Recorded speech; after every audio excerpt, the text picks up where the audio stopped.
DD214 Network podcast is for mature audiences only. Any videos, music, or entertainment not originating from DD214 Network is used and covered under Section 107 of the Copyright Act of 1976, also known as fair use. Opinions expressed are our own and do not represent any DoD or U.S. government entities as a whole. This podcast is for entertainment purposes only. Viewer and listener discretion is advised. You are no longer alone now, because we have you.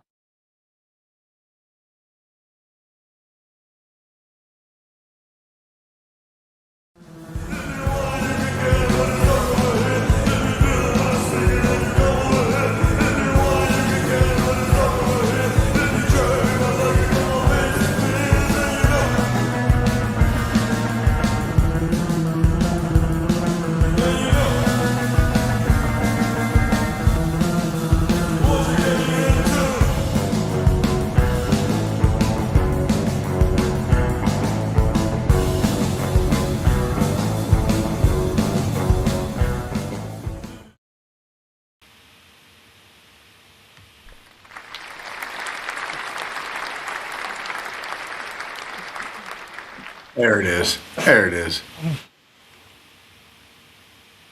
Uh-oh. There he is. Nope. There we go. Can you hear me again? Yes, got it. Okay. Alrighty, everybody. Welcome and good evening. This is the DD214 Network podcast hosted by John Clean Sanchez, Jay, the #1 cocksmith, and myself, Joe Squillini. Y'all better look the fuck out today. Our crayons are sharp, the box is full, our bottle of glue is topped off, and our helmets are on tight, baby. We about to rizm with the tism. Let's get this fucking episode rolling. Absolutely. I gotta say, lately you've been having so many audio issues.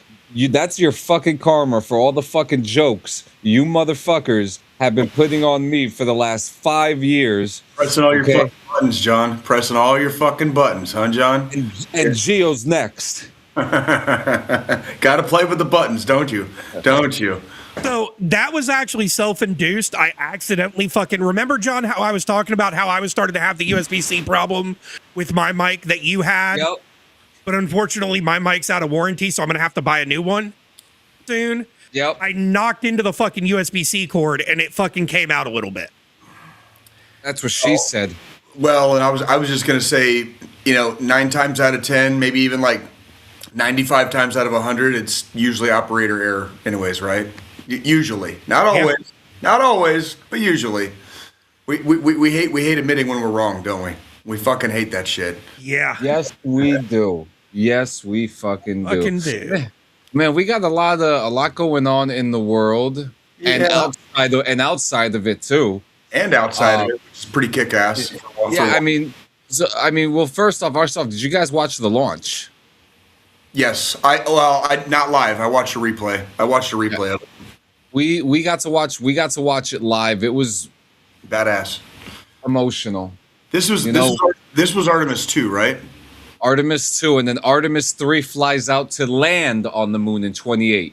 Yeah, I watched Artemis 1 live. Going on with my with my kids. I watched Artemis 1 that one launch, and then I watched the replays of this one, and I've been keeping up with the new. I've been keeping up with the news on it. Yes. So as of right before the show started, they lost connection right now with Artemis 2. It was an expected loss of signal though. And what this means is that right now they are currently on the other side of the moon. Jay's favorite part. The dark side. Dark side. So right now, the NASA stream right now is just playing a bunch of documentary stuff regarding Artemis, the Artemis program. But this was the last position that we got to see before. What's going on, Jay? Before they lost signal. So within before the show ends, we should hear that they're back in contact. Yeah. Hatefulness, good to see you. Freaking still love the name. Fucking love that name. I'm all about that shit. Yeah, and too simplified. It's too simple. It's really cool. I mean, the last image that we got to see before the signal loss was an image of the Earth and the moon together, and you can see the Earth in the background, with a crescent light on it. And I mean, the NASA photos that they've been putting out about this have been incredible. I just want to go on record and state unequivocally, for all of you flat Earth believing, moon landing hoax freaking believing conspiracy theorists out there, you're all fucking stupid. And like this shit proves all of you fucking wrong. And I'm so happy to piss all over your fucking stupid theories. Okay, because like we did this shit back in the fucking late 60s and early 70s too. Yeah, so, I mean, look at that photo. Big double fuck you to all the fucking idiots out there. All you anti-science motherfucking morons. Big double fuck you to all of you. Yeah, so look at this photo that was taken by one of the astronauts as they were leaving. Yeah, I mean, look, you got Aurora Borealis up here, you got some Aurora Borealis down there. And then just a couple hours ago, we got this. So not only is Earth flat, but so is the moon. Absolutely. You fucking stop. Fucking stop. We're not entertaining that shit on this show. Okay? Yeah, I mean, you want to know something too? I remember you told us that the moon was made of cheese. Where's all the fucking cheese at? Right? I know, right? Like, where's my cheese at? That's what I'm saying. Yeah. He too simplified says more flatter than my ass. Oh, here we go. Yeah, of course. Yeah, but yeah, this is what's happening. So we'll keep you guys updated as they update as the situation goes on. I mean, there's really nothing much to tell until. It's very exciting. We are going back to the moon. I personally think we should have been doing this about 25, 30 years ago, but I'll take it. I'll take it. You know, like, I'll take it. And it is exciting shit, and we do need to be doing stuff like this because there are places within our solar system that. Of course. Yeah, well, there's places in our solar system we have yet to explore. And we don't know what shit's going to be going on, down the road. So it's not a bad thing to have an idea what's in our neighborhood. But space is a very big place, and it's a very scary place. And there's all kinds of shit that they have to account for. Sending people to the moon and back safely is like a military operation times 500. Yeah. I mean, like legitimately, like times 500. It's like every last bolt and switch, every last thing has to be accounted for. Contingency plans for the contingency plans. Like you got to find the right people. All that shit. Go ahead, John. I wonder what they're doing right now because we don't know what's happening at this moment over there. I'd be taking pictures. Yeah. That's part of the mission. They have to take pictures. My understanding is like I was kind of a space nerd when I like in my early days, early youth. But my understanding is all of the astronauts that went around the dark side of the moon said that the stars look like fucking crazy because there's no. They were saying that. They were also saying that the colors. They were saying that there's a lot of colors out there, and that they were saying that there was at one point I was watching the broadcast and the female astronaut that's up there was saying that when she was looking at the Earth, that the Earth was putting out a bigger light than what they were seeing from the moon, and that it was incredible. And they were talking about that. They were talking about Victor Glover, the head astronaut, I believe he is, was talking about. Oh, what was he saying? That he saw that when looking directly at the moon, that he saw like blue and brown, brown and green hueish spots on it, and it's very interesting, because now we're only 2 years away from them actually landing on it. Yeah, this is basically a test run for the landing, because they're gonna have to have a landing module very similar to like the Apollo missions, and they're gonna have to have a lunar module that's still circling the moon while they're also down on the moon. Yep. So by going around the dark side of the moon right now, what they're doing on this mission is it's basically a test run for can we loop ourselves around the moon before heading back to Earth. While next time, obviously not this time, and next time there's going to be a section of it will detach and go land on the fucking moon. Yeah. While the lunar module will stay in orbit, basically around. Yeah, and I think the plan is to kind of like loop it around and then like throw it back like a rubber band in a way, right? Ish, yeah. They absolutely in space travel they absolutely use what they would call like a gravity slingshot. Yes, because I know that's what they're talking about with Mars. That's how they want to do it. Mm-hmm. They want to, because the big plan for the moon is to harvest helium-3. So that they have until they find the next thing that they need, and we'll find a way to harvest that shit. But by that point we'll already be there. You know what I mean? This is what throws me off though, because like they just announced that the rocket that's going to Mars is going to be nuclear powered, which, if you ask me, when really thinking about it, makes perfect sense. I don't think there's any other way, because fuel.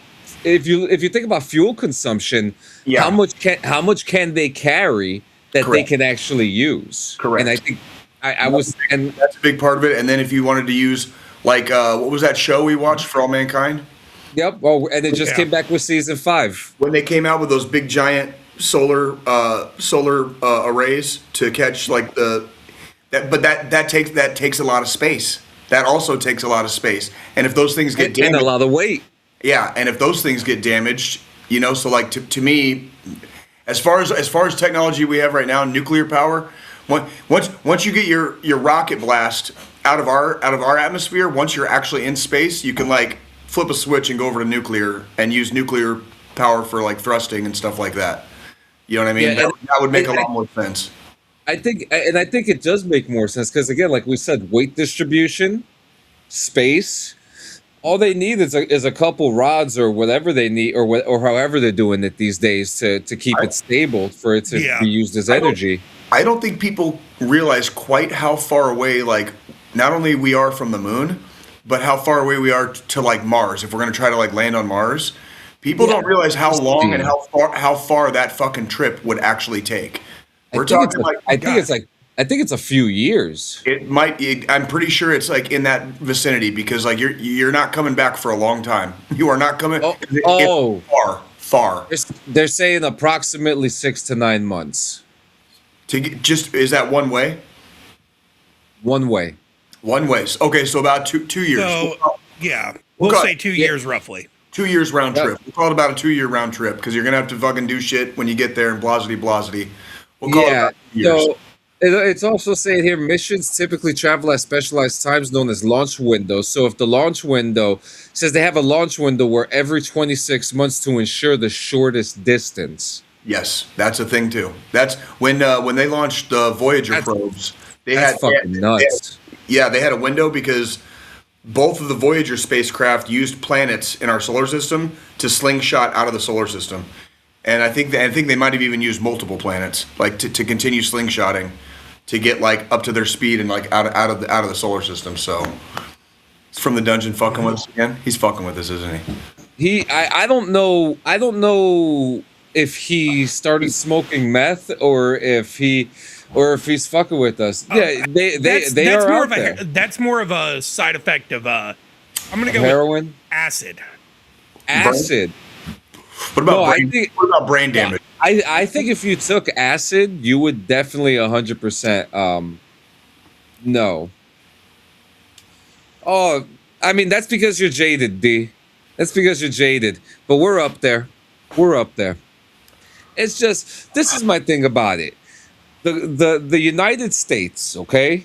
Our great grand country, America. Okay? We have lied and held back about so much shit for so many times. NASA is a privately funded company with scientists. And I don't think that this country could afford to lie about anything else anymore.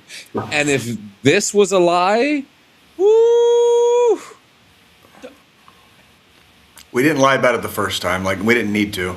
Like, if you want to poke the biggest hole you can ever poke in somebody who thinks the moon landing was a hoax, is like, then how come the Russians didn't call us out when it happened?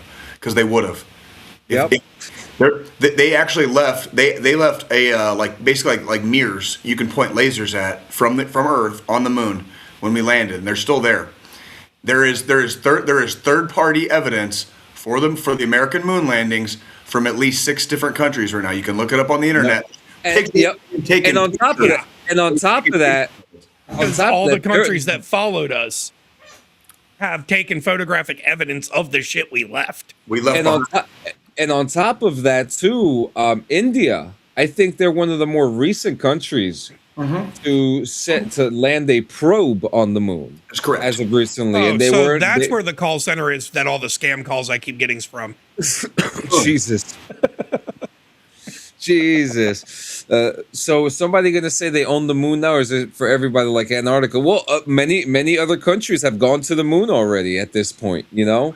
I don't think that's one we can really like we planted our flag there, but that was more of just like, hey, we got here first. We did it. We did it. That wasn't claiming like the moon. It was literally just, it's for all mankind. For all mankind. Yeah. You know Which what I is mean? funny because for all mankind, they went to the dark side of the moon too. And from the dungeon to the aliens question, we'll figure that out eventually. We'll find out in 45 minutes when they come back. They come back, and it's like what was that movie with Lawrence Fishburne, Event Horizon? Like they come back from like the dark side of the moon, and it's like some Event Horizon shit, and like everybody's gone, like the spacecraft is just empty, floating, and then we have to like go do like a rescue mission, like board Artemis. You know what I mean? Like I could write like a whole story about this. Like, you know what I'm saying?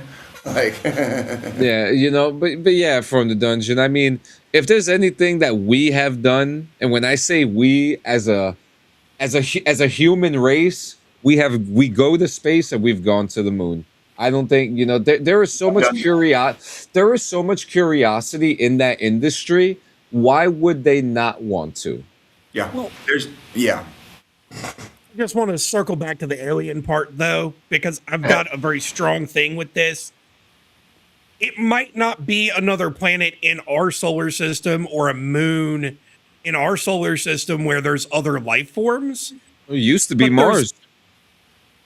Countless other fucking solar systems and galaxies out there, and I'm pretty sure they have fucking life forms in them.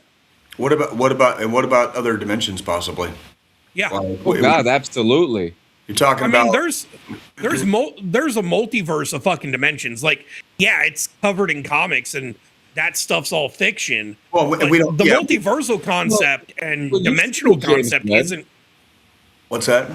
You've seen the photos that the James Webb has put out there. We are you know, we are nothing compared to what those photos have shown us, you know? Like Squillini and said, we're not the only fucking life forms in the universe. It's our universe. It's pretty goddamn big out there, and there's a whole lot of shit we don't know about. Like, you know what I mean? Like we've barely started scratching the surface. You know what I mean? If anything, Mars, the life forms on Pluto are contemplating fucking killing us all for that travesty when they decided to tell us that Pluto wasn't a planet anymore. Yeah, and going to Mars is minuscule compared to what other galaxies have probably achieved. You know, it's possible. I mean, it's you remember when I told you, as far as we know, with like the math and the physics that we have, like you can potentially travel forward in time, but you can't travel backwards. Okay, well, the multiverse theory has not officially been disproven yet. So there is absolutely there is a multiverse theory, and as far as we know, with the math and physics we have, it's a theory. It's not proven, but it is definitely not disproven either. I feel like dreams have something to do with that. I feel like a multiverse is more believable than fucking traveling backwards in time. Well, we've actually discussed problems with traveling back in time on this show before. One of the biggest ones. It would even be a problem traveling forwards in time, but a little bit easier to predict. When you go backwards in time, we're not orbiting around the sun like this, stationary. Yeah, we're in an axis. Yeah, we're on an axis, and the sun is traveling at a speed, and we're doing this around the sun as it's traveling. Okay, along with the other planets and the other solar system stuff, right? So in order to go backwards in time, in whatever manner you found to be able to do it safely, you would have to be able to predict an exact spot in an exact moment in time and space that wouldn't put you either out in the middle of space or buried like 100 miles deep in the Earth's crust. Because it'd be like hitting a bullet with a bullet. I mean, you would have to be so precise, and you'd have to be within 10 feet probably. Yeah, and hope that the 10 feet is above ground and not below it. Yeah, think of it this way: if you travel 24 hours to the future from now, you'll probably travel somewhere up in the sky somewhere and fall. Yes, thousands and thousands of miles, John. Not 24 hours. But see, it's a lot easier. It's a lot easier to calculate exact placement in the future than it is in the past. That is true. That is so true. You might land, on Earth 20-30 miles from where you took off. You're gonna die. if you're off by even a shred. Even if you get the equation spot on to say, okay, this is where we will be in a week within our solar system, right? Traveling around the sun, and you get it down to, you're only going to be able to get that down to, maybe a 10-mile fucking radius. Sure. Obviously, there's people that do math a lot better than I can. Oh God, I'm not. I don't even attempt this kind of math. If I were to try to attempt this kind of math, yeah, I'm gonna be at like the fucking core of the fucking earth, burnt to death. Yeah, I'm throwing it the fuck out there. I can handle a lot of the concepts in my head, but do not ask me to put it on paper. Do not ask me to put it on paper. Yeah. But I mean, you could land on a flat piece of ground on the earth within, 10, 20 miles of wherever it was that you took off from to go forward. Yes. Now, going backwards, that's going to be a lot trickier because then you have to look at a lot more fucking charts, more fucking astronomical data, because you have to calculate in exactly where, like, if I wanted to go back 6 years of my life. What vehicle are you using? There has to be a vehicle. Like, we have to keep this bag of meat and bones safe for the journey, right? So, like, there's going to have to be some kind of a medium and a vehicle to pass through the medium. Would it be a vortex? Would it be a wormhole? But and then what are you going to pass through that thing with? Because something has to protect us. Otherwise, we're not going to. We'll probably come out like looking like a paint stain. You know what I mean? That's where like time travel is really. But a multiverse, if you could just step through like a doorway in a multiverse, and a different multiverse that was almost identical to yours, just on the other side of the door, that would be more plausible to me. Where you're stepping into the universe next door, basically, because that Earth is already in the same place and same position as the one you're leaving. So it wouldn't exactly be like time travel; it would be like dimensional travel. So you guys don't think time is a man-made construct like birthdays? Well, it had to be found out, right? It had to be discovered. Well, I think time had to be figured out. Time is. Here's my thing. That's how we mark. That's just how we mark stuff. But here's my thing. What makes a birthday man-made, though? Like, that's actually true. Maybe like the first concept of it. Well, I mean, the first concept of it and like keeping vital records, that's, all man-made, but you always have a day you're born. Well, or like no matter what time of fucking before they had calendars, they'd be like, you were a springtime baby. You were a springtime baby, and that year there was a big snow the week after you were born, and that was the last snow of winter before spring fully came in. Like whatever. It's like that's I would have been a winter baby. You know what I mean? I was born. I would have been a summer baby. I was born smack in the middle of winter. You know what I mean? So, but I mean, again, it's like, you know, after calendars, which yes, calendars are a man-made thing. That was kind of, you know, but I don't really feel like birthdays are necessarily man-made because everybody's always, for the entire existence of the human race, had a birthday, a day they were born. How it was tracked, totally different. Yeah, look at that. They're back. Safe and sound. No aliens. Integrity, we have you loud and clear. Tell me. That's badass. That shipment. Houston, we have you the same, and it is so great to hear from Earth again. To Asia, Africa, and Oceania, we are looking back at you. We hear you can look up and see the moon right now. We see you too. When we burned this burn towards the moon, I said that we do not leave Earth, but we choose it. And that is true. We will explore, we will build ships, we will visit again. We will construct science outposts, we will drive rovers, we will do radio astronomy, we will found companies, we will bolster industry, we will inspire. But ultimately, we will always choose Earth. We will always choose each other. There it is. Talk about some motivational motherfucking shit right there. Seriously, dude. Seriously. I got a little stirred up there for a second. Yeah, if only I took that fucking public speaking course. Jesus Christ. Yeah, that was a... Makes me want to go out and fucking kick a fucking sack of... Yeah, that was amazing. But yeah, there it is. They're back. They're fine. Look at the way that the wings are like. We did it, baby. They're back. But yeah, this is, you know, just a what's the saying? One small step for man, one giant leap for mankind. Yep. You know, so I wonder how they're going to. It's extremely inspirational. That is for sure. That is for sure. It literally could bring a tear to your eye, man. Literally. So let's get away from this space stuff. How you guys doing? Oh, hanging in.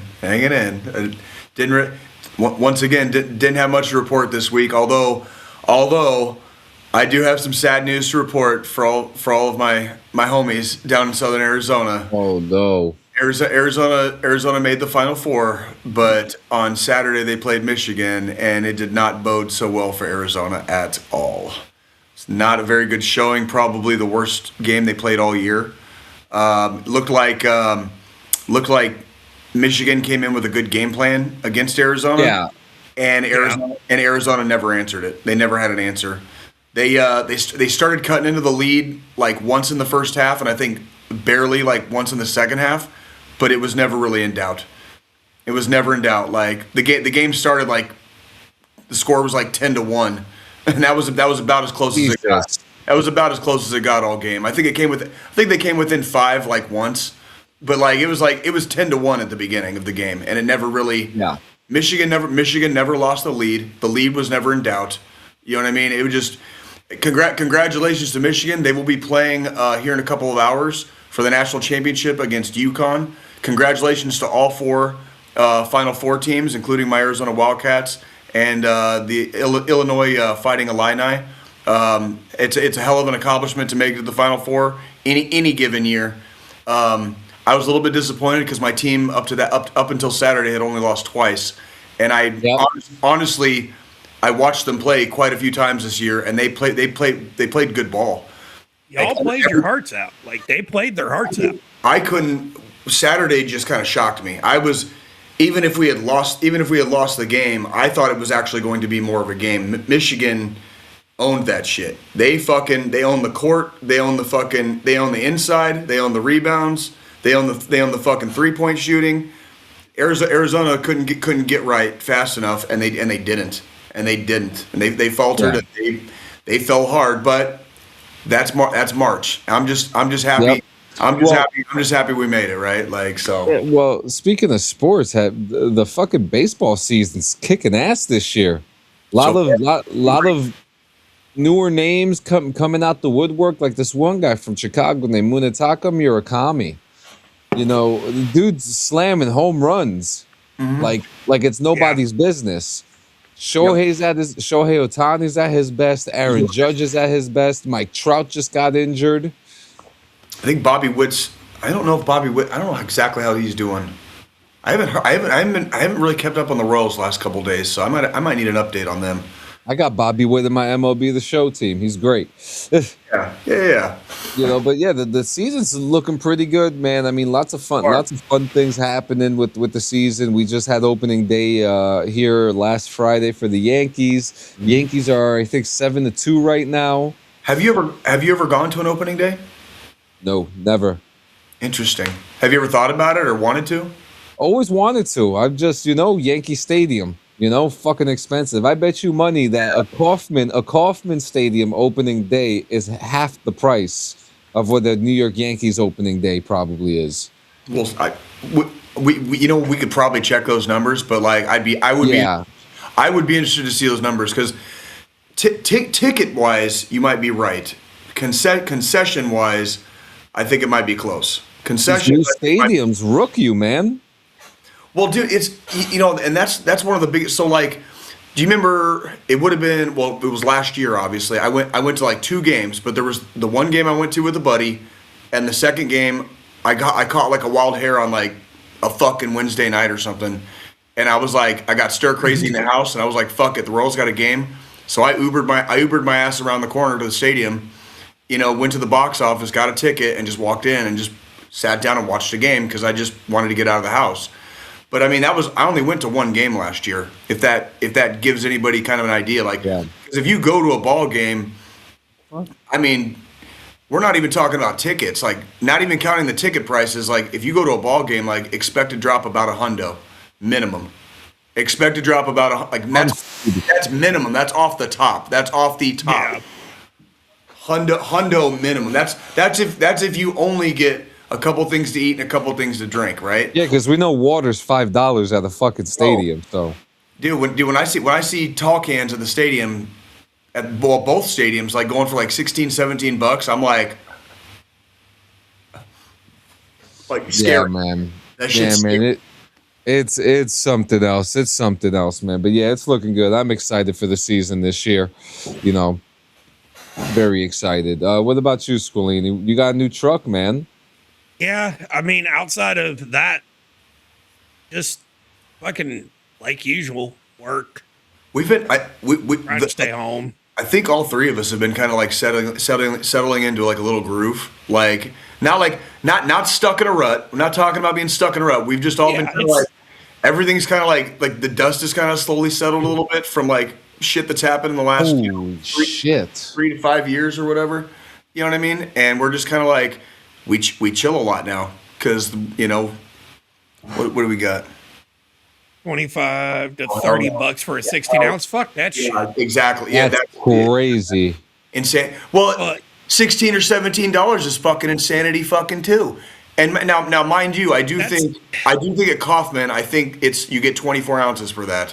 But that's still a fucking ripoff. Ripoff. You know what I mean? Think I don't drink beer.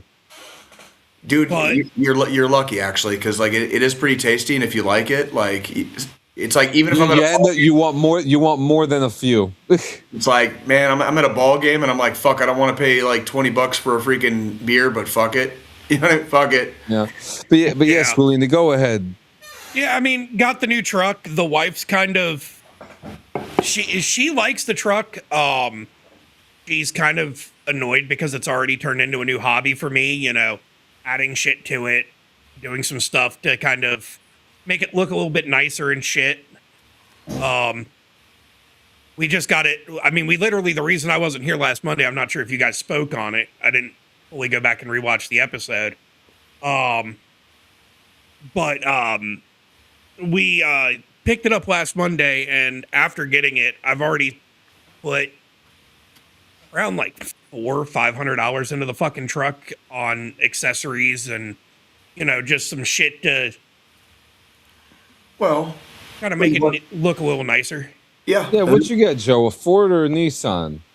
Neither. Fuck that. A Chevy, a Dodge, fucking Toyota. All right. Toyota. Be all right. Toyota's good. Well, I mean, my sister-in-law and brother-in-law work at the Toyota dealership. Yeah. And we got a good fucking deal on a 25 Tacoma. Let me do the share.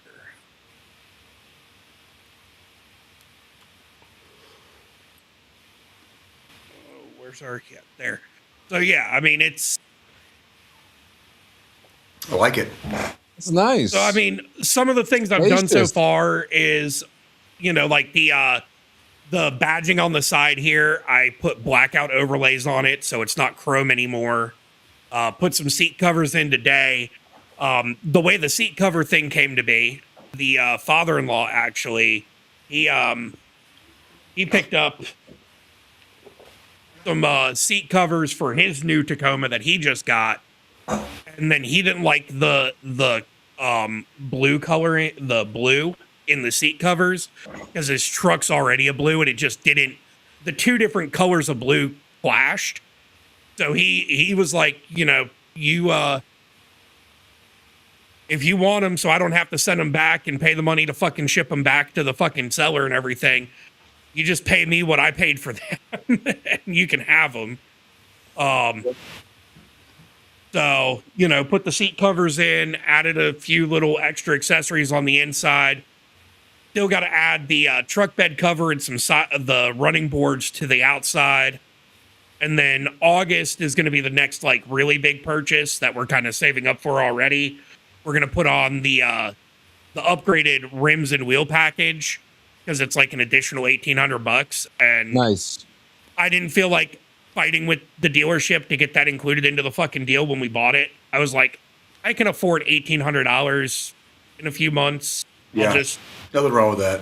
Take your save up time. the fucking money and pay it outright versus I got a couple. adding it to the fucking car loan. I got a couple of smallish home projects around my house that I've noticed, and I'm like, okay, I could do this, but each one of them is going to be a fair enough amount of money where it's like Little pocket burner. Yeah. well, in other words, I can't do it all at once. I can do one here, one here, one here, one here until they're all kind of shored up. You know what I mean? Exactly. I mean, and that's the other thing. We've got some stuff that we're doing around the outside of the house and shit too. Like our fucking flower beds, our landscaping right in the front of the house. I've got to pull all that mulch up and shit, put fresh mulch down because it's old. It's starting to fucking, it needs to be fucking redone. I've got some outside stuff that I've really been. That was kind of the inspiration, because when we went to look, initially we were like, oh, we'll just go back into an SUV, like a mid-size or a full-size SUV, like a Toyota Highlander or a RAV4. And then I was like, you know what? The more I think about it, we really could use a fucking truck right now. We've got all this shit we need to do outside. Yep. I'm going to have to go fucking get, They're convenient. truck bed or two of fucking mulch. Having a truck's going to be fucking nice. Well, and when you get done with all the freaking shit, if you don't need a truck anymore, you trade the motherfucker back in. You know what I mean? Then that's also why we went with Toyota, because Toyotas, I mean, all cars depreciate in value the second you drive them off the lot. Well, right. Now the thing is, though, Toyotas hold their value more than most other cars. They're known to be fairly reliable. They're reliable. They're the 300, 400,000 mile fucking cars. As long as you keep the maintenance up on them, they will fucking go and go and go and go. Because, we went to trade in our Kia to get the truck. We currently now have two vehicles because the Kia depreciated so much in value in the 2 years we've had it that it's only worth $10,000, and I still owe $30K on it. Fuck that. So, yeah. Yeah, I was just having a conversation today about. So it just, we have two vehicles now. So we've got the smaller, more gas efficient vehicle for if we need it. The only issue is the transmission starting to go on it. And a new transmission for it is fucking $15K. Might as well get a new car. Yeah, that's the problem though. He still owes, and it's not going to get any trade-in value. That's the problem. Yeah, it's literally it's that bad where it's like I'm still gonna have to pay for this fucking vehicle unless I let it fucking ding my credit and I do a voluntary repo, Right. which I don't want to fucking do. No, absolutely not. No. Well, like I was just about to say, like I was having a conversation today with a friend of mine. Part of the reason I didn't replace my car is because I started shopping around for a couple months. Like you guys remember when I first my car first did the shit, and then I was like, after a couple months, I was like, you know what? I don't have that far to go usually, and if I do, I can rent a car for it. You know, like for the amount of stuff that I have, like it would cost me more money to have a car right now than to just sit here and have to take an Uber or get a ride to the grocery store, you know, once a month. If I need to go pay a visit to some family, I can rent a fucking car. You know what I mean? Yeah. Like it's of no consequence. You know what I mean? That's the thing. As long as you keep an active insurance policy, you keep your driver's license good, you know, where you live, you know, you can Uber to the store, you can Uber to the fucking bar. You've got some people, if you need to get somewhere and you can't get an Uber, you can call somebody up and say, hey, I'll give you 10, 15 bucks for fucking gas, whatever it is. You're saving a little bit of money. I keep a small kind of like little circle around where I live in the KC metro, so it's fairly rare that I go outside of my little territory anyways. So it's kind of like if I'm staying this close to home while I'm here for at least for the time being, you know, like I don't have a reason. I'm not making a car payment right now. I'm not filling my car up with gas, you know, once every week or two. I'm not paying insurance on a vehicle. You know what I mean? I'm not doing, you know, regular scheduled maintenance like changing oil and rotating tires. Like that's all money I'm not spending right now just by not having a car. You know what I mean? That's the other nice thing with this truck. So I also have the ability to do it. I know that's not everybody's life, and that's not how it is for everybody too. Like I understand. And that's the thing. Like with our truck, I mean, I can do an oil change. That's not a problem. However, you know, because we went through the dealership that we went through, our first fucking 2 years of fucking oil changes are free. That's good. That's good. So it's just literally, I hit time for fucking service. I schedule an appointment. I go up there. My brother-in-law fucking does the oil change. I don't have to pay a fucking dime. Well, it's like even when knowing how to change oil, knowing how to like change brakes, change rotors, stuff like that, you can know how to do it all day long. Do you have the time? Do you want to? Do you have the energy? Because like that's usually like I was a mechanic in the Army. I know how to do all that shit, but like, do I want to fucking sit there and like fuck around with it? No, probably not. I'd rather just fucking sit in the waiting room and wait for somebody else to do it for me. Well, and that's the thing. Like when I was in my fucking, you know, teens and 20s and shit, I had no problem doing my own fucking oil changes, but also I had old fucking beater cars that, you know, I might have paid a couple $100 for, get some work on to keep them running good. And then I would just, you know, when I'd take a fucking weekend leave or something, I'd go to my fucking parents' house. I'd pull the car up on the fucking ramps and they're fucking in the garage there that my dad had. I'd fucking do my oil change. I'd fucking, you know, top off all the fluids. I'd fucking do that shit myself. Now, I have a fucking teenage daughter that's fucking always wanting to fucking do shit. It's just easier for me to fucking take it to the dealership and say, hey, I need you to do this, this, this, and this. And fucking, you know, I might have to sit in a waiting room for 2 hours or whatever. But during that 2 hours, because I always schedule them during the workday, and then I just bring my fucking laptop with me, and I sit there and I fucking work while I'm waiting on them to fucking do it. Right. Yeah. It is what it is. It's like... it's just more convenient. It's just more convenient. Yeah. I love it. I love it. What'd you do this week, John? You do anything? I got myself prepared for the re-release of Starfield tomorrow. Okay. I'll be doing re-release. That. Yeah, it's so they cite. You know how Cyberpunk had their whole 2.0 thing happen? Yeah.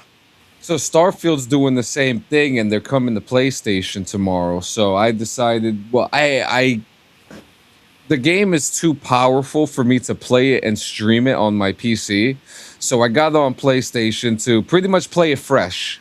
You know, like I did the first day, and then when I go through it, I'll play it with mods again. But I'm excited to see some of the new updates. At least now, the one thing you could do is fly between planets now.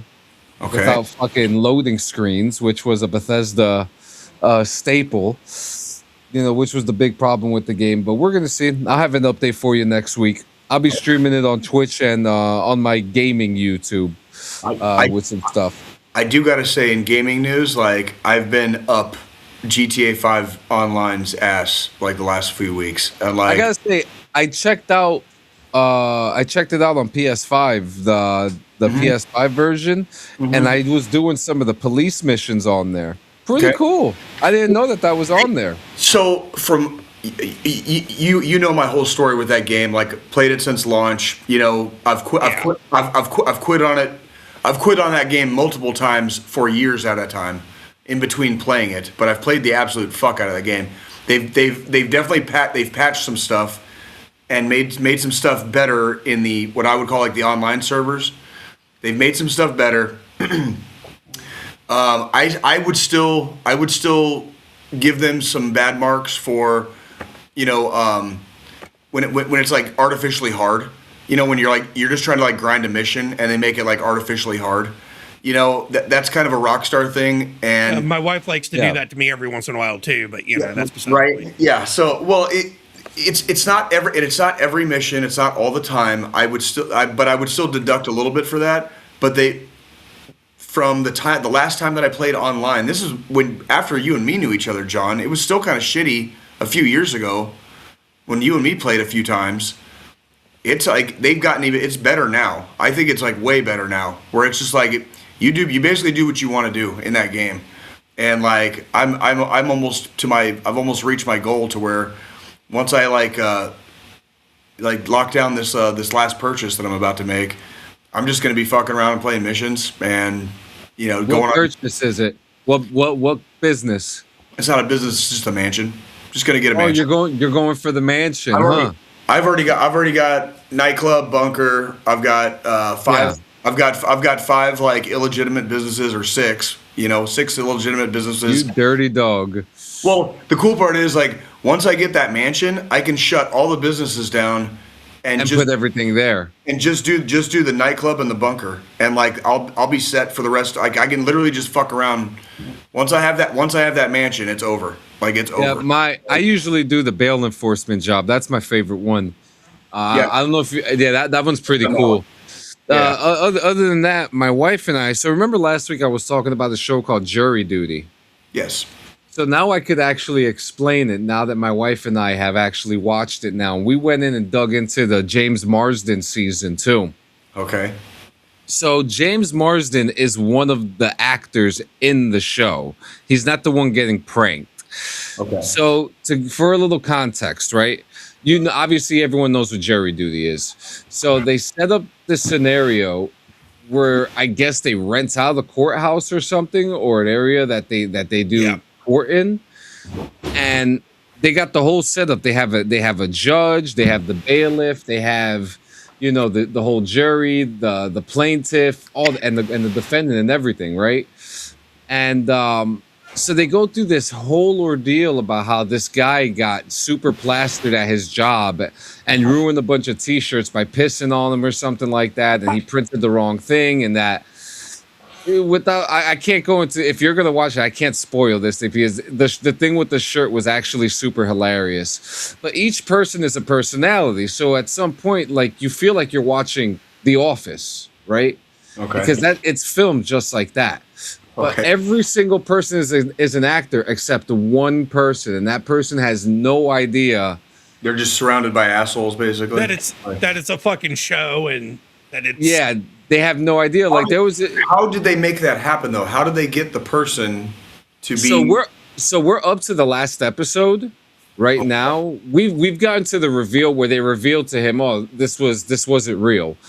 But the episode the last episode that we're watching now, which we're going to watch after the show, is them explaining how they did it, which they started off by saying that they put over like 5,000 ads on Craigslist and Indeed and all that stuff. And they went through a bunch of people and they picked this one guy to do it. And that they were super intricate with the whole process and made sure that nothing got leaked. There were no mistakes. And everything was improv. Like, even at one point, the guy who's getting pranked, his name is Ronald. I'll give you two instances. He's talking, James Marsden comes in and he's looking at him. He goes, "Don't I know you from somewhere?" And he's, "Aren't you from X-Men?" And he goes, "Yeah, you know, Enchanted, Westworld." He brings up these two shows, like the movie and Westworld, like so many times. And it's like, are you nuts? So he plays like James Marsden is like James Marsden times 10. You know, so he plays like an asshole actor, and like he really does a really.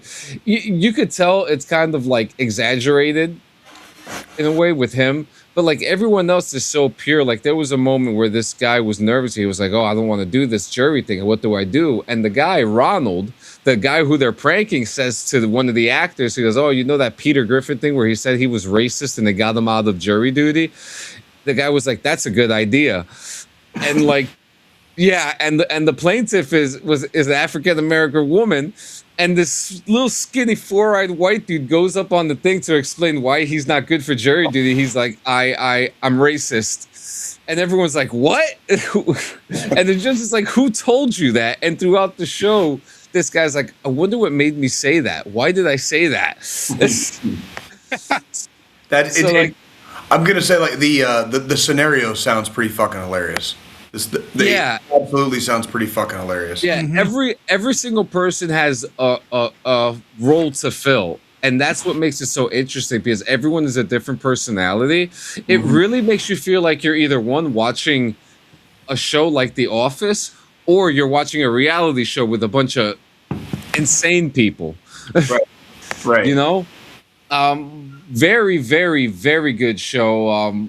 You know, but my wife are going to go back to the company retreat, and I think there's another season of it. And I'm almost certain that there's got to be like a UK version of this or something, because it's just too good. I don't know how long this show could last, though, you know, because the more popular it gets, you know, go ahead, Squillini. They'd have to change locations. They'd have to change locations.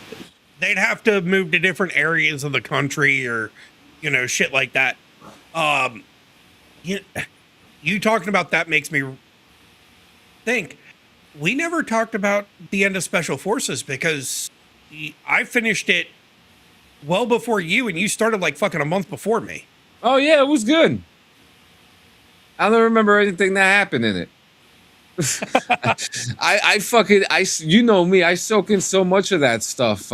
Yeah, I don't even remember, but they have it. I think they said that they're about to film season 5, but they haven't released the cast yet. Yeah, not officially announced, but about to start filming. Interesting.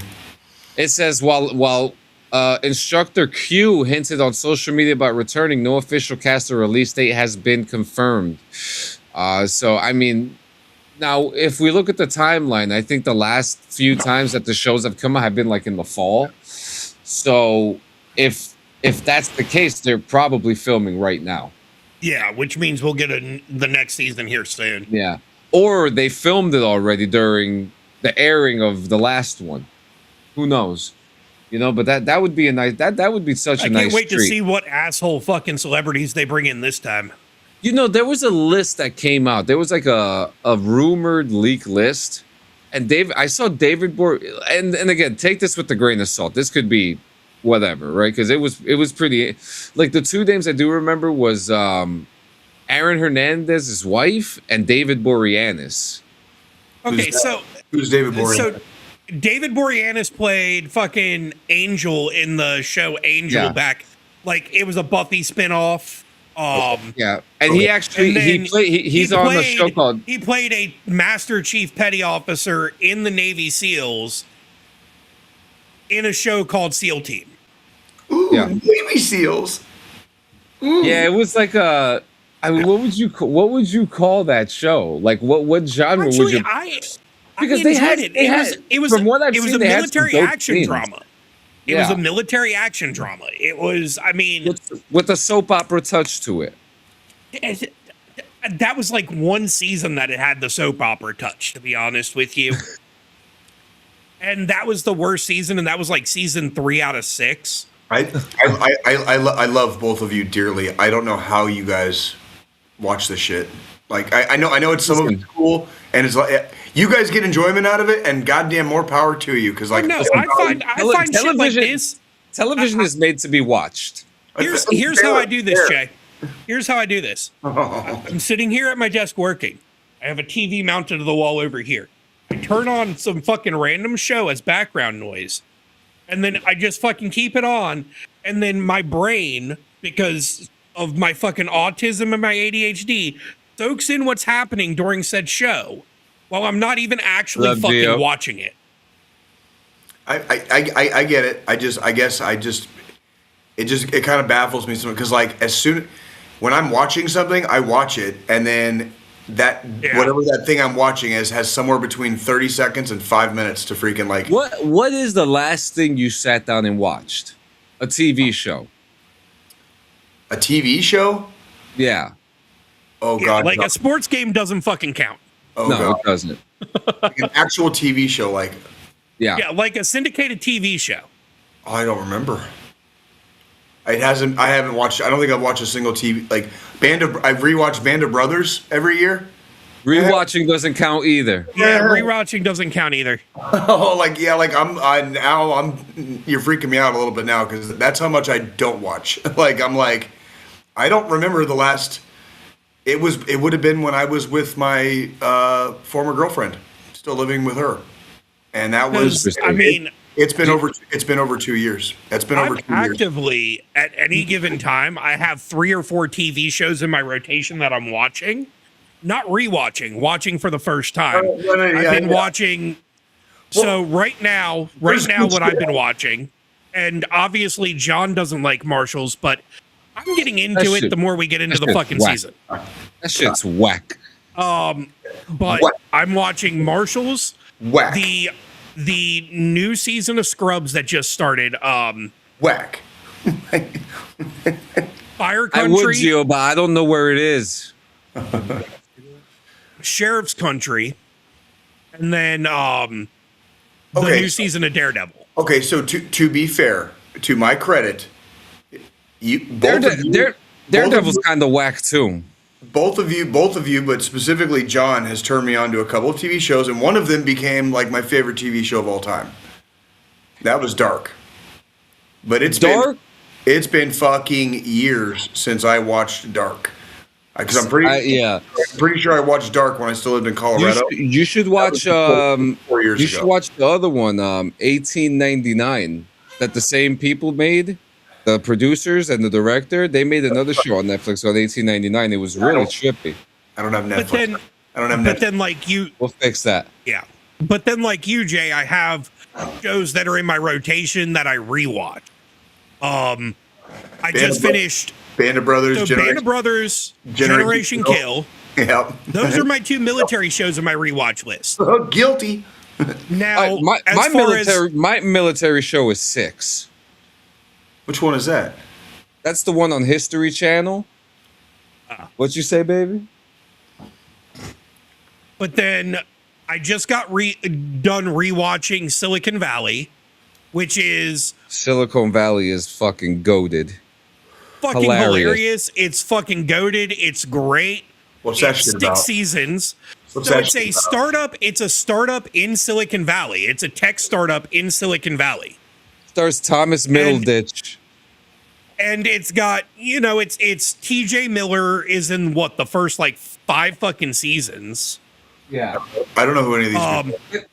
Can I show a clip? I have to show. Yeah. But it's a tech startup, and it's going through what it takes to get big in Silicon Valley, where all the big tech companies are, and all the headaches and fucking bullshit that tech companies have to go through in their infancy. Okay. the ups, the downs, the having other companies come after them saying, oh, what you're doing is actually already patented, or you worked for me when this was when this stuff that you're. It's properly pronounced silicon. People that I say say silicone. silicone are fucking dumbasses. I guess I'm a dumbass. There's a difference. Just like- Silicone. Silicone is what my fucking wedding ring's made out of. Silicon is what fucking the processors and fucking the CPUs and shit are made out of that run our fucking mobile devices and our computers So and Jay, all the fucking technology in our fucking lives. So Jay, check this out. So this is a few seasons in when like their company kind of like gets going. Okay. Check out this scene. It takes a while to read. Oh, this was season 5. After every commit. I mean, they haven't, but Wow, that audio sucks. Uh-oh. Remarks, you know, it being the first day and all, just to set the tone. Oh no, you got to watch. Ladies and Don't gentlemen, fast forward through Richard this. Hendricks.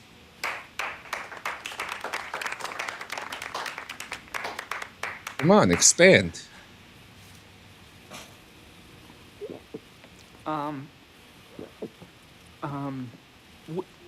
It's great to have him, and so many fun faces. We've got a lot of men and women here, and Wait, Jay. we should remember that. So let's keep it clean.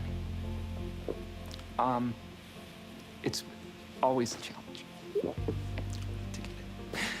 I should probably more to say in a minute. I just have to go one second in my office, and then we'll conclude. He just needs a second in his office, then he's gonna come back.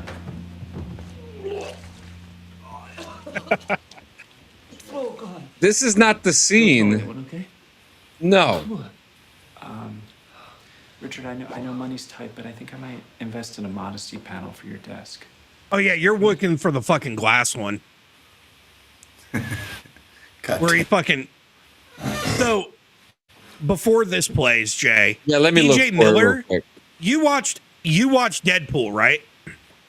Yeah, I've seen Deadpool. Yeah. The bartender from Deadpool.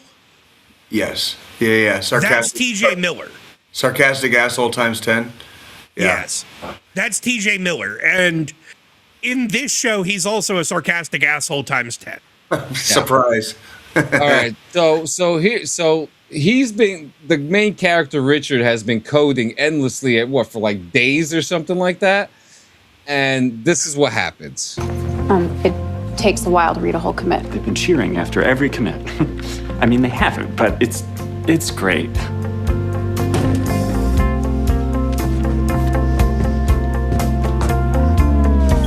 I thought I had to shit my pants, so I crashed. I actually vomited. Fight or flight reflex kicked in, and I just.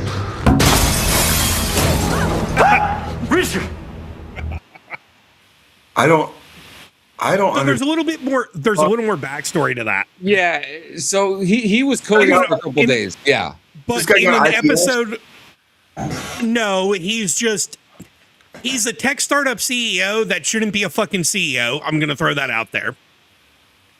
He has 0 people skill. He's like the typical. The best way to put it is that South Park episode where they made fun of the fucking Warcraft guy in his fucking basement. Yeah. He's that kind of tech person. Okay. Well. Okay. There was like, but there was like, is the whole show about him, or like it's a bunch of other people too, or like? It's him and his initial team that founded and they live in a house together. They live in a house with him, and he's founded this this company. They're his initial coding group. And he's all TJ like, Miller owns TJ Miller's character owns the house, and he calls it a think tank. And he automatically, if you come up with a viable product, gets 10% of your company. And he fucking brings in this fucking Asian kid named Jin Yang who doesn't know how to recycle the fish, so he throws the fish in the sink in the disposal, the sink disposal. Yeah. So he's throwing the fish inside the sink disposal, and then like, yeah, it's crazy. And then there's later on, fucking he disappears, and then Jin Yang fucking fakes his death, gets fucking access to his property and all of his fucking assets, and just this shit sounds off the rails. Like, it is off the rails. It's fucking crazy. Yeah, the thing that makes the show funny though is the fact that like it makes fun of all the big tech companies over there, specifically Google, because the main company there is Amazon and Amazon. That's right, because of the delivery service and the vans and shit like that, and the robots. Actually, because season 5 and 6, Amazon acquires Hulu, which is the company that's making fun of Google.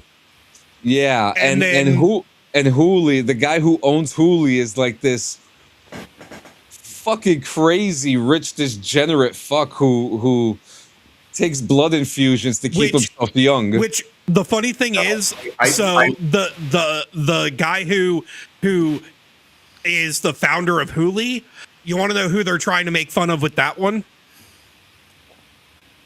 Oh, I already know. Jobs. Fucking Steve Jobs. Yeah, they even had to write a whole storyline because one of the actors died. You know who I'm talking about? Squillini? Yeah. Peter Gregory, the guy that played Peter Gregory, actually died in the middle of all the fucking show going on. In the peak of the show. So they had to do a whole storyline where they killed off his character after he died. Viciously, too.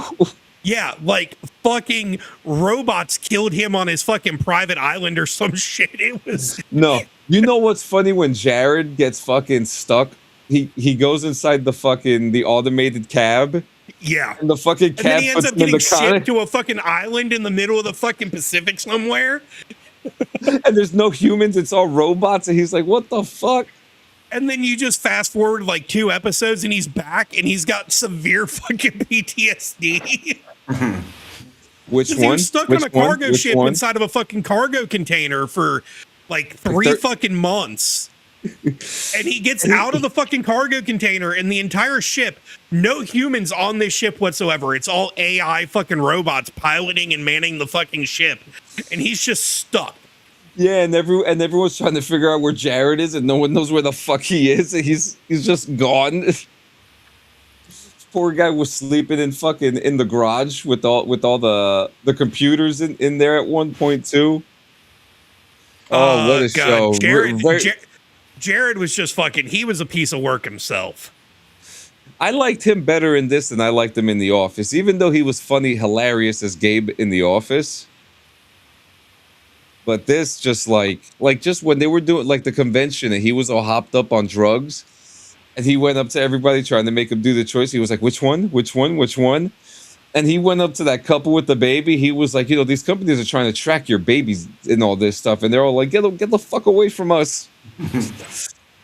Really, it's a quality show. And then it ended in 6 seasons. So it was very short, nice run. It didn't, and they ended it on a high note. They didn't wait to kill it off because viewership was going down. They just ran out of shit to do. Yeah, and all the actors were doing big stuff too, like Thomas Middleditch, right? Thomas Middleditch right now, the guy who plays Richard. You know what the fuck he does now? What? He owns Commodore. What's that? The game system from your time. Oh, really? Like Commodore 64? Yeah, he brought it back. He brought back the Commodore 64, and he's also a very communal Twitch streamer as well. You know, it was a very good community generation. You had Commodore and television, Atari. You know what I mean? Yeah, and Coleco. I mean, let me show this to you real quick. It's actually kind of incredible.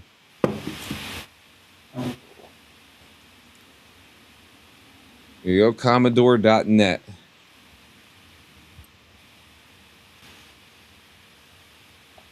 Okay. They got the original one right here.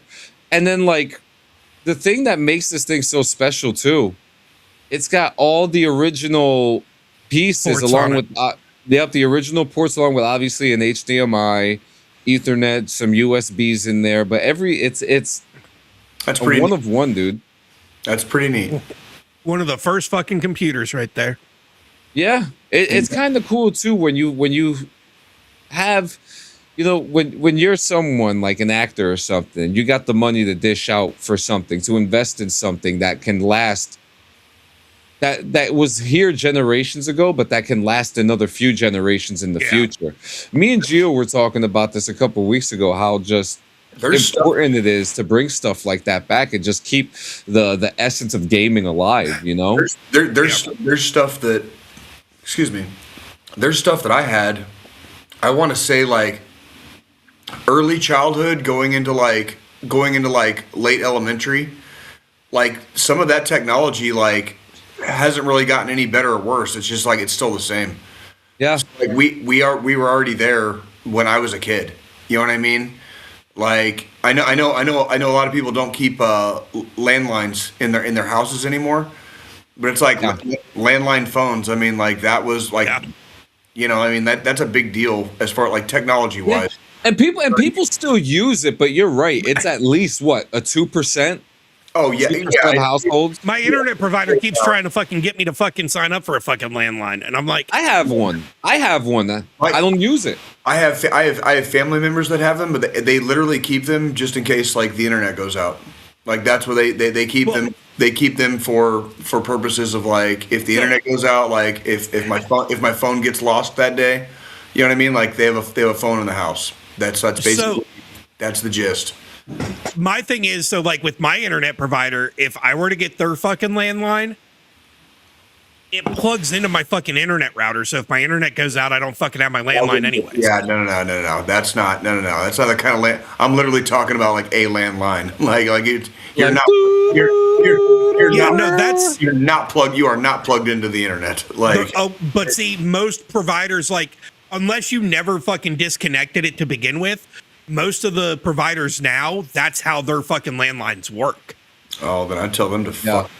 Dude, then we're gonna pirate some shit, dude. Like, that's why I'm not paying fucking for a landline. Like, where's Radio Shack? Where's Radio Shack? You know what I mean? There's only one left. We looked it up. No, we looked it up, and there's like 2 in fucking Kansas City. Yeah. Or really? There's 2. Yep. There's 2 small electronic parts stores that have contracts with Radio Shack that still sell Radio Shack related equipment. I think you can still buy shit off the website. Their website is activated. Is still active, and you can order from them. They got all kinds of cool shit back in the day. Well, I mean, that's just like, fucking Finger Hut. Finger Hut's still a fucking thing. I'm not sure if y'all know that. That was kind of I'm not sure them. You remember we had Sears Roebuck, which was, a catalog you could get and order shit from. Sears, I know. Yeah. But Finger Hut kind of came afterwards when Sears started doing more storefronts versus ordering from a catalog. And Finger Hut was a catalog where you could fucking order shit too. Hell yeah. But yeah, Radio Shack's still around. It's just now web-based. Yeah, they still got a lot of cool Amazon shit. Of fucking electronic components. Yeah, they still got a lot of good shit, man. I see the 2-way radios too. That's something I've been wanting to get into. I want to buy some ham radios and two ways. Oh, I done told the wife one of the things I'm doing with our truck is I'm putting a fucking CB in that bit. You should.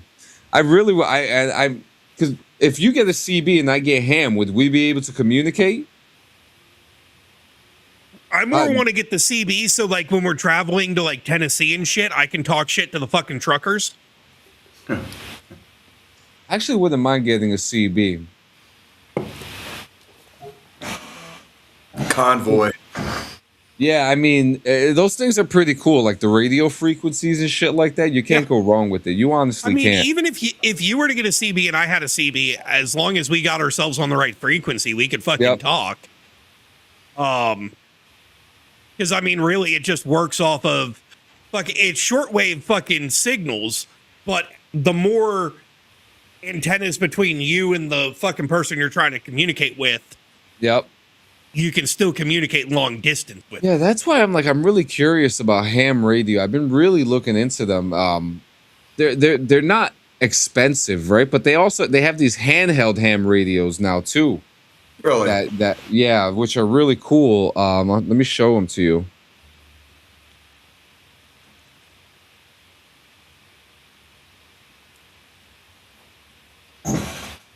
Actually, these are dual bands, but dual bands are still pretty good too. You know what I mean?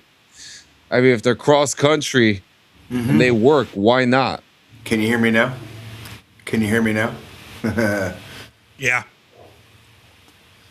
I've got some two-way radios here at the house. I got for me and my kids back in the day. Nothing special, but I think they go up to like a mile. You know what I mean? So. Here we go. $270. That's not bad. Hell no. Use that, get lost in the forest a little bit, you know? Why not? You would still have to get would you still have to get a ham license to operate that? I think so. Here in New Jersey, you need a fucking license for everything. Yeah, I don't know about Missouri, but Missouri has some weird fucking laws too. Like I know for everything that we're like the Wild West on, they got some like weird ass fucking like we have like all kinds of crazy ass taxes and shit that like other places don't have. You know what I mean? Like there's all kinds of weird shit and like rules out here. Like I know what you mean. Like it's something else, man. It's something else. It really is. So what else we got before we get out of here? No. Did you guys see we got that fucking pilot out of Iran? I did. Okay, yeah. Let's talk about this stupid ass fucking war real quick because real quick before we fucking finish. Yeah, like it's more of a conflict, but whatever. It's kind of the elephant in the room, though. You know, it's like we don't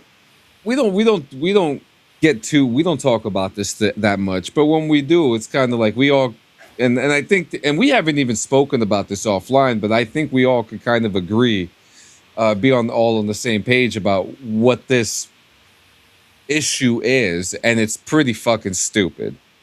So I want to hear from the combat veterans themselves. Before anybody says it, I'm just not sure if y'all have seen fucking gas prices lately, but yeah, that's what it's about. Well, I think it was completely unnecessary, completely unprovoked. Like they can spin it however they want. I think they stuck our collective dicks in some deep fucking mud. And it's not going to be easy to get out, and I don't think it's going to end as easy as anybody wants it to. Not at all. This is like, it's a bad look. Let me put it in the nicest terms I can. It's a really fucking bad look. Yeah, man. And I'm not just talking about oil. I'm not just talking about Iran. I'm not just talking about the Strait of Hormuz. I'm talking about like the petrodollar. Open the fucking strait. Yeah, like I'm talking about like the petrodollar, like fucking like losing allies. You know what I mean? Like freaking like we're talking about shit that is gonna take decades to unfuck because of one fuck. Right? Yeah, it's crazy too how like that one fuckery caused the one person to attack allies. You know, and it's like, what the fuck? Like, I don't know how much more people need to see to get it through that this ain't good for America and it's not good for the world. Even if you're the most isolationist American, it's still not good for America, and it ain't good for the world either. And like most, I would like to think most of us are not isolationists. Because we realize, like, we all live on a world, okay? Like, yeah, we might have a country that we come from, you know, but we have to coexist with a world, right? On some level. And this is, like, global shit. And I don't think a lot of people realize, like, this is not going to be a fun ride. Like, it's not going to be a fun ride. And how long do you think it's going to last? I don't know. Because I don't know how people haven't. Well, a bunch of generals got fired over the weekend. Yeah, they including one of my former division commanders. Like who was the he was the army chairman. Like Also, one of my favorite fucking generals that was in right now, General George. yeah, that was one of my former. He was when I was. Oh, that's the one you were talking about. When I was at 4ID, he was a division commander for a time when I was at 4ID because I was at Carson for 7 years. Okay, and at some point during that time that I was at Carson, he was division commanding general. Yeah. So I've served directly underneath that guy, at least in the chain of command. Obviously, he's way the fuck up there at that time, but. But yeah, you were under him in a way because if he was in my chain of command. If I went to the board and they said, "Give me your entire chain of command, starting with your lieutenant," you would go all the way up, and he would be the last one said. Well, it would be him, and then the freaking chairman of the Joint Chiefs, whoever, unless he happened to also. Yeah, but anywho, but yes, that's. Yeah, but yes, he was in my direct chain of command. It's funny that he was responsible. You're talking about your direct chain of command, and then I'm like one of my favorite generals, and it's the exact same guy.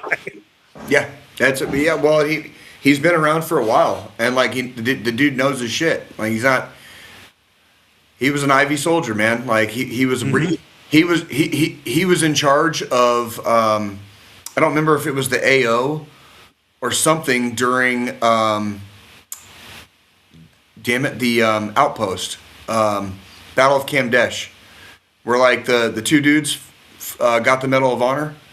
You know what I mean? Like in the same like that, like in 2009, like that was 4ID. He was in charge. He was brigade. I think he was brigade commander then.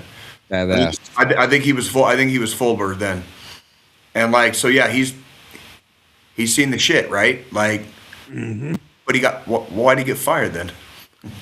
Is it because he told somebody something they didn't want to hear? Right?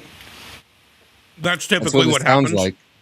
It's so disappointing too because like this didn't have to. I mean, this whole conflict didn't.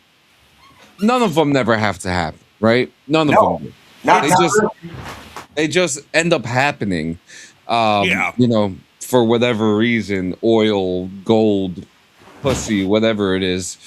Somebody not releasing the Epstein files. I don't know. Like, whatever. Yeah. Well, it's kind of funny that, like, we completely forgot about that, too, you know? It's kind of funny that, like, Bondi and, like, the Attorney General the Attorney General gets fucking fired, and these generals all at the same fucking time. And Kristi Noem's husband's a cross-dresser. Yeah, I saw that. He's got some nice tits. Dude talks so much shit about that community. Lo and behold, isn't it shocking? A bunch of fucks end up being total fucks behind closed doors. Isn't that what a fucking shocker? Color me fucking shocked, right? Like Jesus Christ. Who's that old fuck that looks like Tim Kennedy that keeps on saying he's gonna go to North Carolina and get our troops back? Who is that guy? I wish a motherfucker would come to my state. He's got white hair. Oh, what the fuck is his name? He's old as shit. He's old as shit. Yeah. So are like 99.99% of all fucking Congress people. But he's always on TV. Is it Soros? No, not Soros. Oh shit. Oh damn. I'm not repeating that comment. Oh man! Oh my god! Like, oh my god! Listen, listen. They are fighting. Oh my! They are fighting some shit out there, and it's like I don't even know what to. You know what? You know what I'm tired of fighting over? Other people's fucking bullshit beliefs, dude. I'm tired of fighting over that fucking shit. I can tell you that much. I can tell you that fucking much right now. Okay? Like I don't care what any individual believes. but if you force me into a fight over your bullshit fucking bullshit, like I got a problem, and I'm not just talking about one or the other or the other, okay? But there's three big ones, and as far as I know, they all pretty much believe in the same God, right? And like we're still fighting over this shit, and why? And why? Because somebody else fucking believes something different than you. Like, it's so sad. Like you said earlier, disappointing. It's so fucking disappointing, man. You know what's not disappointing though, and I gotta say this, because this was, we'll try to fucking spin a little bit of positivity before we freaking go into the final thought. Yeah. There was one thing. I've done 3 motherfucking tours in Afghanistan. There was one thing I could always count on, no matter fucking how crazy or bad or whatever happened that day. I knew one thing in the back of my head. No matter what happened, like, everything would stop if I went missing or if I got killed. Everything would stop, and especially if I was missing. In the military jargon, we call it Dust One. And John, you can look that up if you want the acronym. It's DUSTWUN, Dust One. And if a Dust One occurs, everything stops. Like the U.S. military will fucking make time stop. Like, we will fucking stop time until we know where the fuck that motherfucker or those motherfuckers are. Yeah. Okay? We don't play with missing in action. We can do KIA. We can do killed in action. We do not fucking play with missing in action. We don't like missing in action at all. We go fuck that shit. We go ape shit. And the fact that, like, even if it's bullshit and shouldn't be fucking fighting in the first place, the fact that, like, plane got shot down, like, behind enemy lines, basically in Iran, and they got both of those motherfuckers out. I don't know how they did it. I know they're telling. I know that they found one of them in a hideout or someplace, something like that, right? I know they had to leave behind some equipment. Like, they had to blow. It's called bipping. It's called, like, where you blow it in place. They had to bip some stuff, but they got them. They got, as far as I can tell, they got them all out. And there is something to that. When I was active duty in the Army, and especially when I was downrange in Afghanistan, I knew no matter what happened, motherfuckers would not stop, and they would even stop time to come find me. If it was that bad, everything would stop. The whole world would stop until they knew where the fuck I was. And, like, that I could take heart in. Like, we have some bad mamma jammas. We have some bad motherfucking mamma jammas in our services. Okay, multiple services. We got some bad mamma jammas. I got to serve with some of them. Okay, and that's some real ass shit. You know what's crazy? When you type in the word Dustwin on fucking on Google, Bo Bergdahl shows up. Yeah, that is a Dust One. Yeah. What's the for everybody? Give them the acronym. What it stands for, please. Duty status, whereabouts unknown. Duty status, whereabouts unknown. That's in other words, MIA, and we do not. We do. That's like fuck. That's we do not play with that shit. That's like broken arrow shit, bro. Like, we don't fucking, like, like, time stops. Everything stops until that problem is fucking solved that day. Everything stops. I'm talking the entire AO. The entire fucking AO stops until that fucking problem is solved. We don't fucking. I'm sure you've encountered that a few times during your. At least once. I've been in some experiences. At least one experience, if you want to call it an experience. I've had at least one on all 3 of my tours. At least one on all 3. People died. I was going to say, it's not. People died on all 3 of my tours. Not necessarily our people, but there was a couple of our people that did die on my tours. Like, it's one of those things where, like, it's fucking war. It is fucking war, and if you haven't seen it, if you haven't experienced it, I'm glad you haven't. I'm just fucking glad you haven't. You know what I'm saying? But the other side of that coin is, you fuck with one of my people, they'll fuck you back. We do. And the fact that we will. I mean, look at the Russians in Ukraine. They don't even give a fuck about each other. You know what I mean? They fucking like there's video online of, like, Russians murking each other. You know what I mean? Like, because, like, they can't get them out, and they don't even try. Like, this was for just one of ours. That's how much we care about our own. Yeah. You know what I mean? That's how much we care about our own, and there is something definitely to that. Like I said, I knew no matter how bad shit got, nothing, like they would stop everything to make sure like either I was found or my body, my parts were found. Right? Because that's what we do. That is what we do. You have water in the car? Yes, it is. Yes, it is. All right. Well, let's get on to our final thought then. It's the best part of the night, some would say, because then they don't have to listen to us anymore. Oh, right. You know? But yeah, what do you who's got it this? You know what, Squillini? Why don't you take it? Why don't you take it since you weren't here last week? We had Gio do it. All right. Well, I mean, we're at that time of the episode, like we were just talking about, you know, losing those we know and love and cared about, our brothers and sisters overseas. And then also, you know, the immense amount of manpower that goes into when one goes missing. Let's focus on the staying here part. Let's focus on making sure we're back in 168 when we have the next episode. Let's focus on not giving into the voices, giving into the people saying you're not worth a damn. People saying the world would be better without you, because fuck no, it wouldn't. This world is what it is because you are here with us. You tune in to us week in and week out, whether it's while we're live, after the fact with the recordings.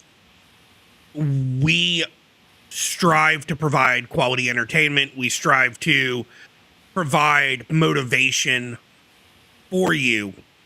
All of anybody that listens, anybody that watches, we provide for y'all. We make sure we are here every week, 365, to be what our community needs, what the veteran community needs, what even the civilian community needs, because there are civilians out there that have lost, that have gone through heartache and triumph and tribulations, and that are suffering also alongside us. So if you feel like it's the end of the line and there's no looking forward, you can text or call 988. You can also dial 1-800-273-8255. That's 1-800-273-TALK. With that, that is the National Suicide Hotline. They have licensed specialists available to listen, provide resources, get you the help you need. That way you're still here with us tomorrow and the next day and the next day and the next day. Some people ask for 24 hours. Some people ask for 2 days, 3 days. We ask for a whole week. If we can do it, so can you. And if you need anything and you don't feel like reaching out to the hotline, reach out to a friend, a family member, someone you can confide in that's just going to be there, be a sounding board for you. Reach out to one of the three of us. We're available. There's plenty of people out there that fucking care. Just don't succumb to the voices. Don't succumb to the taunts and the depression and the feel like there's nothing left. Because there is. There's always something at the end of that tunnel. Today might be a hard day, but tomorrow might be easy. Don't give up. I fucking love it. I fucking love it. Thank you, Joe. That was beautiful. That was beautiful. Well, guys, you already know where to find us. Same bat place, same bat channel. Monday, Wednesday, Fridays, morning rips. Thursday night, 7 p.m., JM and Diggs. Saturday night, 7 p.m., BRVG. And then, of course, your favorites, DD214 Network. Come by for more shenanigans. We have lots of things happening, as always. I hope that you guys have a great evening. Dave, Squillini, you can close it off and say goodbye to them before we go. I hope everybody has a good week. I definitely look forward to seeing you guys next week. Enjoy the springtime. It is April. We just passed Easter yesterday. Yep, Easter was yesterday. Springtime is here. Enjoy it. Go have some fun. Go get laid. Freaking be responsible. Okay, get home safe. Freaking do your thing, kids. Just do it. Wrap it before you tap it. Don't drink and drive. Yep. If you're gonna punch someone's lights out, just think about the consequences before you do that. Don't add to or subtract from the population. You know what I mean? If you end up in jail, make sure to assert dominance right away. That way, you don't become the one being dominated. Right, yeah. And as always, guys, make sure you drink your favorite beverage, not affiliated. Everybody sing! Your mama straight up to the stove. Tell that bitch to bring home a Faco. Hip hop for me. We'll see you guys next week. Have a good night. Guys, be good.